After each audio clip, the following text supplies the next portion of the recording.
10 दलित महिलाओं का रोज इस देश में बलात्कार होता है। ये सरकार की कहीं ना कहीं मानसिकता दिखाता है और शायद इसीलिए जो कंसोलिडेटेड डेटा अवेलेबल है उसके अनुसार 2020 तक करीब 50,291 क्राइम अगेंस्ट दलित एक वार्षिक वर्ष में हुए थे और 2011 में इसकी संख्या 33,000 थी। आज जब हम बात कर रहे हैं तो औसतन 10 दलित महिलाओं का रोज इस देश में बलात्कार होता है।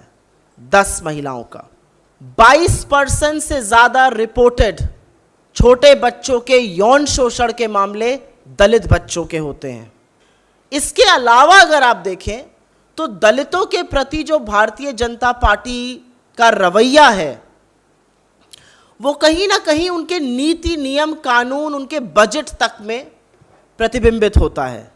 जो परसेंटेज ऑफ टारगेटेड स्कीम्स होती हैं दलितों के लिए, शेड्यूल्ड कास्ट के लिए, टोटल सेंट्रल स्कीम और टोटल सेंट्रली स्पॉन्सर्ड स्कीम्स में से अब दलितों की टारगेट करने वाली स्कीम मात्र 4.4% हिस्सा उसका रह गया है। ये निरंतर हर साल गिरता जा रहा है। 2022 वित्तीय वर्ष में दलित औरतों के लिए 15,000 करोड़ से ज्यादा एलोकेट किए गए थे। 2023 में वो घटाकर 11,000 करोड़ से थोड़ा ज्यादा एलोकेट किए गए। तो ये एब्सोल्यूट टर्म्स में भी घटा, परसेंटेज ऑफ बजट में भी घटा। बाबा साहब का सपना था कि दलित बच्चे पढ़ेंगे लिखेंगे मुख्य धारा में आएंगे तो सामाजिक न्याय और समानता को ज्यादा धार मिलेगी। लेकिन national scheme to incentivise girls in the Dalit community, जो उस वर्ग की महिलाएं हैं, बच्चियां हैं, उनको कैसे पढ़ने के लिए प्रेरित किया जाए, NGISC के तहत उसका जो एलोकेशन है वो लगातार गिरा है, उसका एनरोलमेंट लगातार गिरा है। स्कॉलरशिप्स किसी वजह से संविधान में पूर्व की सरकारों ने सामाजिक न्याय को ध्यान में रखकर दलितों के लिए विशेष स्कॉलरशिप्स की बात कही थी।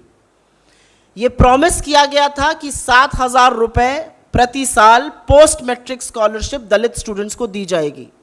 यह 5 साल का कार्यक्रम था।